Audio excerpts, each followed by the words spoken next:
અને હવે સીધા જઈએ વડાપ્રધાન મોદીના સંબોધનમાં। अनेक शुभकामनाएं। डॉक्टर बीसी रॉय जी की स्मृति में मनाया जाने वाला ये दिन हमारे डॉक्टर्स के, हमारी मेडिकल फ्रेटर्निटी के उच्चतम आदर्शों का प्रतीक है।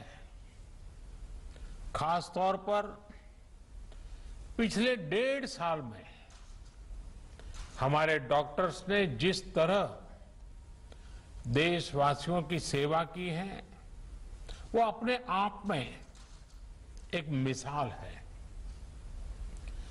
मैं 130 करोड़ देशवासियों की ओर से देश के सभी डॉक्टर्स को धन्यवाद देता हूं, आभार प्रकट करता हूं।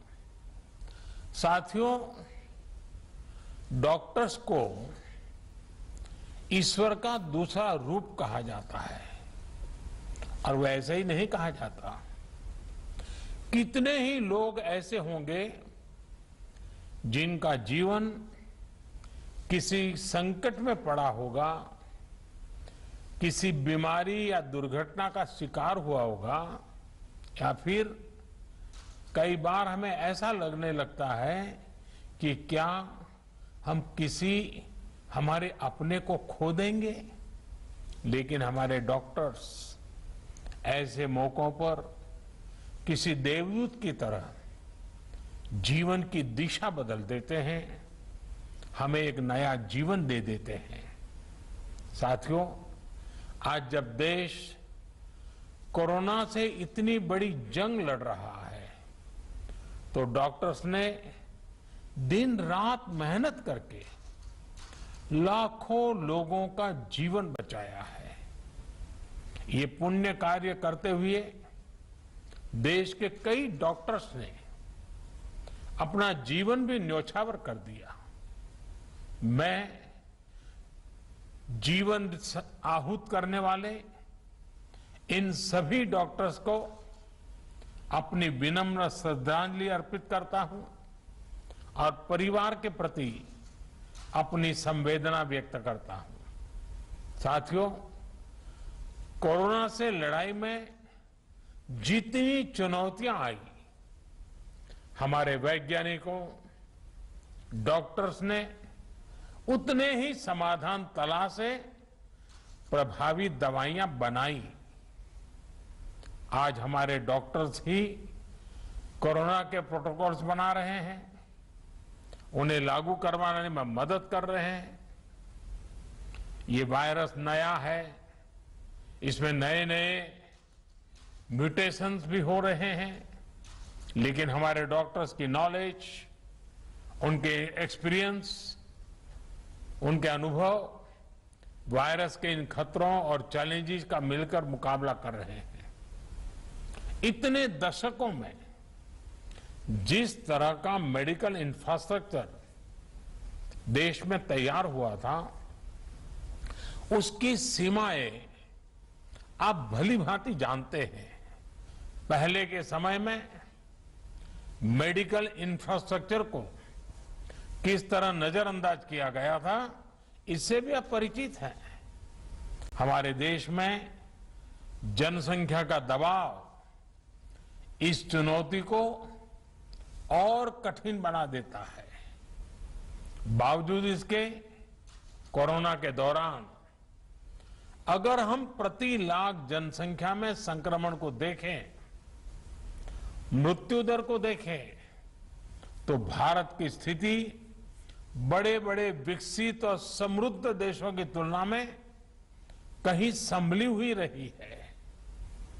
किसी एक जीवन का असमय समाप्त होना उतना ही दुखद है, लेकिन भारत ने कोरोना से लाखों का जीवन बचाया भी है। इसका बहुत बड़ा श्रेय हमारे परिश्रमी डॉक्टर्स, हमारे हेल्थ केयर वर्कर्स, हमारे फ्रंटलाइन वर्कर्स को जाता है। साथियों, ये हमारी सरकार ही है जिसने हेल्थ केयर पर सबसे अधिक बल दिया है। पिछले वर्ष फर्स्ट वेव के दौरान हमने लगभग 15,000 करोड़ रुपए हेल्थ केयर के लिए आवंटित किए थे, जिससे हमारे हेल्थ इंफ्रास्ट्रक्चर को बढ़ाने में मदद मिली। इस साल हेल्थ सेक्टर के लिए बजट का एलोकेशन 2 गुने से भी ज्यादा यानी 2 लाख करोड़ रुपए से भी अधिक किया गया। अब हम ऐसे क्षेत्रों में हेल्थ इंफ्रास्ट्रक्चर को मजबूत करने के लिए 50,000 करोड़ रुपए की एक क्रेडिट गारंटी स्कीम लेकर आए हैं, जहां स्वास्थ्य सुविधाओं की कमी है। हमने बच्चों के लिए जरूरी हेल्थ इंफ्रास्ट्रक्चर को सशक्त करने के लिए भी 22,000 करोड़ रुपए से ज्यादा आवंटित किए हैं। आज देश में तेजी से नए एम्स खोले जा रहे हैं, नए मेडिकल कॉलेज बनाए जा रहे हैं, आधुनिक हेल्थ इंफ्रास्ट्रक्चर खड़ा किया जा रहा है। 2014 तक जहां देश में केवल 6 एम्स थे, वहीं इन 7 सालों में 15 नए एम्स का काम शुरू हुआ है। मेडिकल कॉलेज की संख्या भी करीब 1.5 गुना बढ़ी है। इसी का परिणाम है कि इतने कम समय में जहां अंडर ग्रेजुएट सीट्स में 1.5 गुने से ज्यादा की वृद्धि हुई है, वहीं पीजी सीट्स में 80% इजाफा हुआ है। यानी यहां तक पहुंचने के लिए जो संघर्ष आपको करना पड़ा, वो कठिनाइयां हमारे युवाओं को, आपके बच्चों को नहीं उठानी पड़ेगी। दूर सुदूर क्षेत्रों में भी हमारे ज्यादा से ज्यादा युवाओं को डॉक्टर बनने का अवसर मिलेगा। उनकी प्रतिभा को, उनके सपनों को नई उड़ान मिलेगी। मेडिकल सेक्टर में हो रहे इन बदलावों के बीच डॉक्टर्स की सुरक्षा के लिए भी सरकार प्रतिबद्ध है। हमारी सरकार ने डॉक्टर्स के खिलाफ हिंसा को रोकने के लिए पिछले वर्ष ही कानून में कई कड़े प्रावधान किए हैं। इसके साथ ही हम अपने कोविड वॉरियर्स के लिए फ्री इंश्योरेंस कवर स्कीम भी लेकर आए हैं। साथियों, कोरोना के खिलाफ देश की लड़ाई हो या मेडिकल व्यवस्था सुधारने का देश का लक्ष्य, इन सब में आप सभी को महत्वपूर्ण भूमिका अदा करनी है। उदाहरण के तौर पर जब आप सभी ने पहले फेज में वैक्सीन लगवाई, तो उससे देश में वैक्सीन को लेकर उत्साह और विश्वास कई गुना बढ़ गया। इसी तरह जब आप लोगों को कोविड एप्रोप्रिएट बिहेवियर का पालन करने के लिए कहते हैं, तो लोग पूरी श्रद्धा से उसका पालन करते हैं। मैं चाहूंगा आप अपनी इस भूमिका को और सक्रियता से निभाएं, अपना दायरा और ज्यादा बढ़ाएं। साथियों, इन दिनों एक और अच्छी चीज हमने देखी है कि मेडिकल फ्रेटर्निटी के लोग योग के बारे में जागरूकता फैलाने के लिए बहुत आगे आए हैं।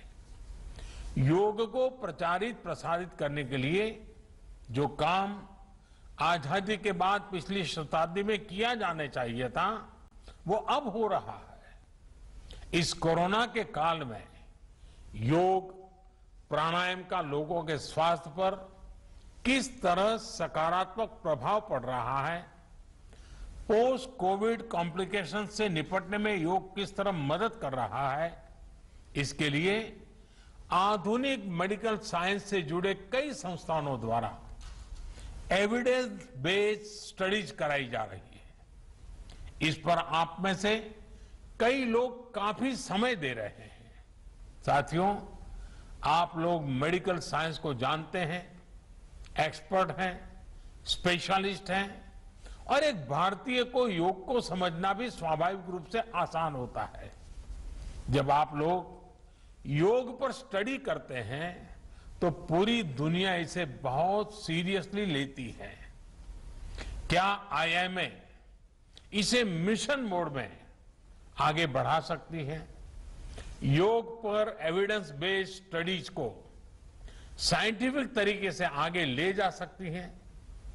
एक प्रयास ये भी हो सकता है कि योग पर स्टडीज को इंटरनेशनल जर्नल्स में पब्लिश किया जाए, उसे प्रचारित किया जाए। मुझे विश्वास है कि ये स्टडीज दुनिया भर में डॉक्टर्स को, अपने पेशेंट्स को योग के बारे में और जागरूक करने के लिए भी प्रोत्साहित करेगी। साथियों, जब भी हार्ड वर्क, टैलेंट और स्किल की बात आती है तो इनमें आपका कोई मुकाबला नहीं है। मैं आपसे यह भी अनुरोध करना चाहता हूं कि आप पूरे अटेंशन के साथ ही अपने अनुभवों का डॉक्यूमेंटेशन भी करते रहें। पेशेंट के साथ आपके एक्सपीरियंसेस का डॉक्यूमेंटेशन बहुत ही अहम है। साथ ही मरीज के सिम्टम्स, ट्रीटमेंट प्लान और उनके रिस्पॉन्स का भी डिटेल डॉक्यूमेंटेशन होना चाहिए। यह एक रिसर्च स्टडी के रूप में भी हो सकता है, जिसमें विभिन्न प्रकार की दवाओं और ट्रीटमेंट्स के असर को नोट किया गया हो।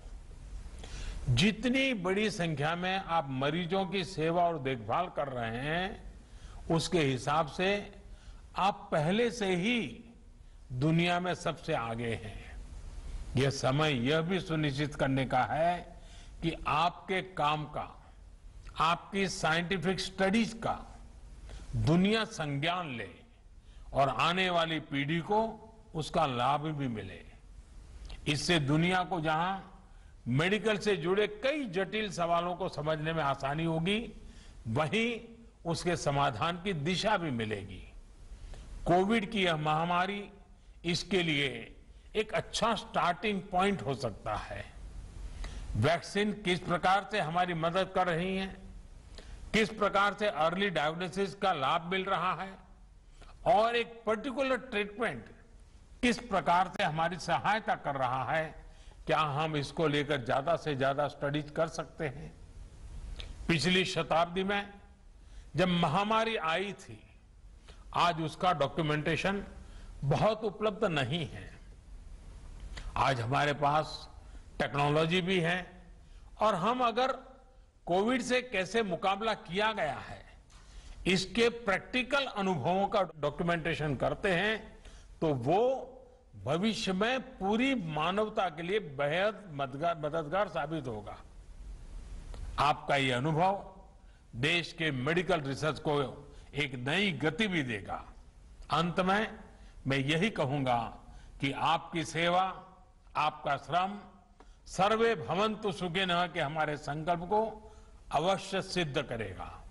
हमारा देश कोरोना से भी जीतेगा और विकास के नए आयाम भी हासिल करेगा। इन्हीं शुभकामनाओं के साथ आपको बहुत बहुत धन्यवाद।